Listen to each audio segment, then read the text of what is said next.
이제 우리 마늘 까고 있었어. 마늘 이제 저장하려고 마늘 까고 있는데 소리가 안 듣는데 베란간에 쾅 소리가 나서 깜짝 놀라갖고 얘 무슨 쾅이냐? 그랬지 뭐야. 무슨 쾅 소리가 나길래 그래서 어머나 잘 어머나 받으시거든요. 어떻게 베란간에 깜깜하더라고요. 쾅 하더니 아니 깜깜해져. 잠깐 동안 깜깜해. 그러더니 싹 소리더라고.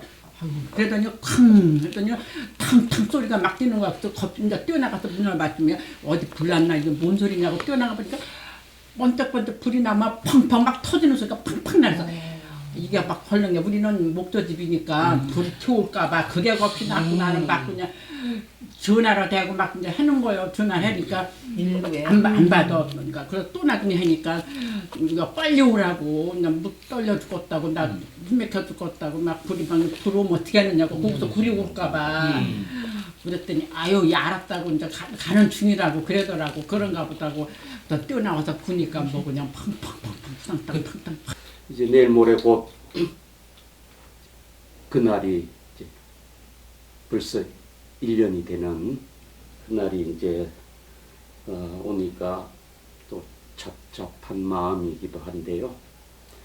그날 소식을 아빠는 언제 어떻게 들었습니까? 그날 제가 코로나 2차 주사 접종하고 나온 날입니다. 그날 이제 나오자마자 제 집사람한테서 연락을 받았어요. 근데 받는 순간 저는 믿지 못했죠. 그때만 해도 방송 나올 때는 사고 났다 그러지 사망이 확실하다는 소리는 없었거든요. 나는 정민이는 운동신경이 워낙 뛰어났기 때문에 어떤 일 있어도 탈출했을 거다. 그렇게 생각하고 마음을 조이면서 집으로 갔죠. 그때만 해도 아직 수색 중이라 그랬으니까 처음에. 그래 방송에 나올 때도 계속 그랬는데 방송 뉴스 보다가 딱 비행기가 추락했는 거 나오면서 나오더라고요. 그때 자막에 순직이라고 뜨더라고요. 그때 우리 둘째 딸도 집에 왔었어요. 막 급하게 연락받고 같이 안고 크게 울었습니다. 배에 내게 이런 슬픔이 완지 그동안 나에게는 이런 불행이 없을 거라고 생각했죠. 아무리 제가 많지만은 아들을 갖다가 세상에 보낼 만큼 제가 많은가 싶기도 했어요. 솔직히 모든 건 드라마처럼 영화 속 이야기처럼 지금도 그렇지만 그때는 더했습니다. 모든 현실을 부인하고 싶었어요. 그러고 그 뉴스를 접하고 부대에서 연락 와서 부대에서 지원해준 차량을 타고 가면서 그래도 살아있을 거라고 생각했어요. 뉴스에서는 순진하고 떴지만은 살아있을 거라고 생각하면서 갔습니다. 계속 기도하면서 집사람도 계속 울면서 갔지만 살아있을 거라고 생각했습니다. 젊은 참 얼마나 어린 나이 그랬다니까 가슴 아프고 안 좋았지. 그 뉴스 보고는 아유 저거 안 됐다 싶었지. 그러고요. 예, 진짜 안타깝더라고. 아유 저 부모 얼마나 저거 가슴 아플까. 예, 그런 생각도. 며칠 동안 참 가슴앓이 많이 했네. 예. 그러니까 저 그 부모가 공사로 와가지고 저거 참 나도 자랑스러운 아들이었을 저 부모가 텐데. 얼마나 뭐랄까. 국내 이제 공사 재학 중에 아버님한테 뭐 특별하게 남자로서 아버님한테 이렇게 얘기한 게 혹시 있을까요? 정민이가 바로 그게 장점이에요. 힘든 건 이야기 안 했습니다. 자기가 다 이겨냈어요. 그 아들이 자랑스러워요. 스스로 다 이겨내고 누구한테 이렇게 응석 부리지 않고 예. 그게 너무 자랑스러워요. 1년 되도록 어떤 마음으로 지금까지 참 이렇게 버텨 참고 오셨는지 참 예. 저는 정민한테 너무나 미안하고 부끄럽고 그래서 정민한테 매일 그럽니다. 저도 아침마다 정민한테 가가지고 못난 아빠 용서하라고 너를 지키지 못해서 미안하다고 그러고 저도 나름대로 기도는 하죠. 하고 요새 이상하게 아침에 새벽 눈 뜰 되면은 항상 정민의 생각이 나가지고 정민이하고 이야기하면서 그렇게 일어납니다. 또 정민이 모습이 옛날에 훈련하던 모습 그런 거라든가 생전에 정민이 그 모습 아십니까? 그걸 계속 떠올라요. 그러고 지금 또 사고 그 당시 이젝션 외쳤을 때 그 순간이 자꾸 지금도 떠올라요. 예, 떠올라가지고 정민이가 그때 결정했을 그 순간 왜 그런지 지금도 못 잊지. 아침만 뜨면은 눈만 떼면은 그게 자꾸 떠올라서 계속 정민한테 정민이 그 결정 그 순간 마음이 어땠을까? 그걸 계속 많이 생각합니다. 거기 안 떠올라 그래도 그 순간이 자꾸 떠올라요. 아침마다 눈 뜨는 순간부터 그 순간들이 정민이가 그 결정했는 순간들이 얼마나 근데 또 한쪽엔 어떤 사람은 또 이게 뭐 안 열려갖고서는 탈출을 못했댄다 하고 그런 말도 또 들리더라고. 탈출을 하려고 했는데 저기가 안 열려갖고서는 탈출을 못했댄다. 그러니까 기종이 오래됐더라도 전투기는 조종사들이 탈출할 수 있는 거는 최신의 그거로 준비를 해놓는데요. 그렇기 때문에 얼마든지 자기가 이젝션을 외쳤을 때 10초 안에 탈출을 할 수 있었어요. 있었는데 이제 이런 상황을 보고 자기가 늘 다니던 길이니까 내가 이대로 탈출하면 이게 떨어지면은 이 마을이 쑥대밭이 되겠구나라는 이제 생각을 하니까 깊은 한숨과 은혜 속에서 그래서 그냥 결심을 했구나. 네. 예. 저희들이 알고 있기는 공군들은 훈련할 때 모든 100가지 수천 가지의 그 악한 상황을 다 몸소 체득한 상황이거든요. 근데 그 순간에도 자기 다 판단을 갖다 해가지고 그걸 끝까지 참 그 결정했다는 그 우리 아들 그 정민을 생각하면은 자랑스럽지만은 부모 입장에서는 너무나 슬퍼요. 파란 젊은 나이에 진짜. 그날따라 유난히 더 추웠어 하기는. 바람도 쌩쌩 불고 막. 아 바람도 많이 불어요. 네, 바람도 많이 불었어요 그날. 그렇게 엄마 아빠를 두고 자기를 희생한 아들이 때로는 원망스럽기도 하셨을 것 같아요. 어떠셨어요? 근데 저는 아들한테는 원망 지금도 안 합니다. 자랑스러워요.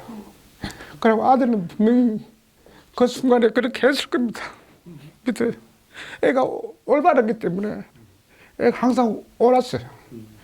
걔는 얼마 전에 축구에서 뭐 꺾이지 않는 마음 가는데 정민이는 그런 애였습니다. 걔는 항상 옳았어요. 그렇기 때문에 부모가 어릴 때부터 클 때 제가 부모로서 느끼거든요. 그래서 내가 자랄 때부터 우리 아들은 좀 부모 입장에서 나는 부족하지만은 우리 아들은 크게 될 거다 라는 그런 것 때문에 자랑을 안 했어요. 항상 가면 뭐 쉬쉬하고 있었는데 정민이가 그 순간 그 결단은 정민이가 그건 어릴 때부터 마음이라든가 그것도 있었지만은 이 부분에 대해서는 또 정민이가 그 수원 근무할 때 저한테 한 이야기가 있습니다. 남자들 이야기거든요. 이게 뭐냐면은 자기는 F5 그 몰면은 부모 입장에서는 좀 안 좋았어요. 아무래도 최신제 타고 하면은 부모 좋은데 노후 기준. 자기도 그걸 택해서 했어요. 정민이가. 정민이는 깍깍했지만은 남한테 어찌되고 자랑하는 걸 싫어했어요. 약간 빗나간 이야기지만은 어릴 때 주위에 어떤 분이 돈을 주더라도 돈을 안 받았어요. 그거부터 보면 좀 이상하다 했지만은 애 심성에 벌써 그런 게 있었는 거예요. 물질 같은 거, 남한테 자랑하는 거, 표시내는 거, 그하고는 없어요. 항상 옳게, 검소하게, 옳게, 바르게 큰 애하기 때문에. 그러면 본인이 F5를 선택을 하겠다는 조종사를 선택을 하겠다는 거를 아버님께는 미리 그때 규종 선택 후에 이야기했어요. 예. 근데 어머니 그때는 모르시고. 저도 알았는데 정민이가 엄마 노후 기종이라도 엄마 그냥 저기 자가용보다 더 안전해요 하면서 저를 안심을 시켰어요. 그런데 애들 아빠한테 뭐 어떤 얘기를 했는지 저도 오늘 이제 듣고 싶어요. 무슨 얘기를 했는지. 근데 이제 수원서 근무하면서 F 기종은 이제 공군에서 이제 운용하는 이유가 노후 기종이지만은 기동력은 빨라요. 최고거든요. 그 때문에 그 기종이 수도권하고 전방 쪽에 있거든요. 우리는 어차피 이제 주로 북한을 상대로 많이 경계하지 않습니까? 근데 지금 최신의 비행기 전투기 있지만은 비상시에 출동하는 시간이 느려요. 그래 아까 말대로 전투기는 10초 1분 사이에 거리가 상당하거든요. 적군이 왔을 때는 벌써 우리 수도권 좀 와 있겠지. 우리는 워낙 지형적으로 특이하니까 뜨자마자 북한에서 뜨자마자 수도권에 와 있겠죠. 그걸 바로 대응한 전투기가 F5입니다. 노기종입니다. 기동이 신고 왔다 하면 바로 출동하는 기동력이 이륙하는 시간이 굉장히 짧은 게 F5 장점으로 한다 하더라고요. 그런데 그만큼 저쪽에서는 저쪽원에서는 우리한테 만약에 전시 상황이 있을 때는 언제든지 전투기에서 포를 쏘려고 이제 왔을 겁니까? 우리는 아무래도 떴지만은 우리 군대 다 가왔잖아요. 아무래도 수비 입장이거든요. 그죠? 한 발 늘 수 있거든요. 근데 그만큼 목숨이 다 못된 거거든요. 근데 그렇지만은 아빠 나는 목숨을 각오하고 항상 건발 각오되어 있다. 예, 그 소리 했다고 하고 난 뒤에 나중에 또 가족들한테 엄마한테 엄마 내가 엄마한테 좀 섭섭하게 하더라도 좀 거하게 생각하라고 내 대신 매형도 있고 그러니까 있으니까 아들이 좀 섭섭하게 해도 이해하라 하는 그 소리를 내가 간접적으로 들었거든요.